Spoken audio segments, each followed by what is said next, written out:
Alors, dans cette vidéo, nous allons parler du panel alimentaire et de son évaluation. Qu'est-ce que le panel alimentaire d'un enfant? Le panel alimentaire, c'est l'ensemble des aliments qu'il consomme. Un panel alimentaire peut varier, alors parce qu'effectivement, dans notre population d'enfants qui présentent des troubles d'alimentation, on peut avoir des enfants qui ont un panel alimentaire restreint, et puis ce panel va se modifier, ils vont ouvrir leur panel avec d'autres aliments qu'ils intègrent, et puis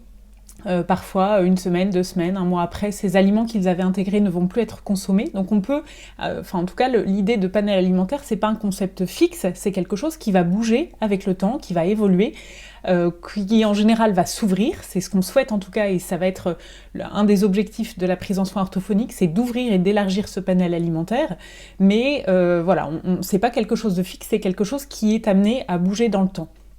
Ce qui est important de garder en tête aussi, c'est que le panel alimentaire, c'est pas la liste des aliments préférés de l'enfant, c'est vraiment la liste des aliments qu'il consomme. Donc on a parfois un panel alimentaire qui est bien plus grand que ce qu'on imagine, parce que on peut avoir parfois des plaintes de type « mon enfant ne mange rien », mais en fait il ne mange pas rien, il mange certains aliments, il a une grande sélectivité et il va manger certains aliments, mais c'est pas rien. Et donc de faire un panel alimentaire, ça permet d'avoir un peu l'exhaustivité des aliments consommés par l'enfant, que ce soit en toute petite quantité, une petite miette,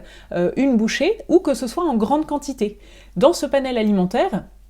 quand on fait les choses de manière un petit peu exhaustive, ça nous permet de voir tous les aliments qui sont consommés, et pas uniquement ceux qui sont préférés, tous les aliments consommés, et en quelle quantité. Et donc ça nous permet de faire cet état des lieux à un instant T, qui va nous donner des directions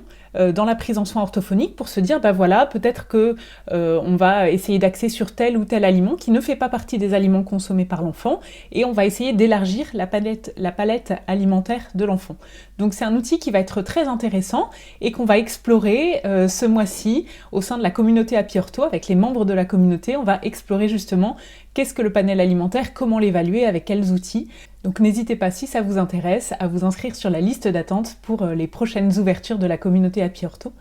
Et si vous êtes parent et que vous vous questionnez sur le panel alimentaire restreint de votre enfant, n'hésitez pas à en parler à votre médecin qui vous orientera vers une orthophoniste pour faire le point et pour pouvoir engager un suivi orthophonique si nécessaire.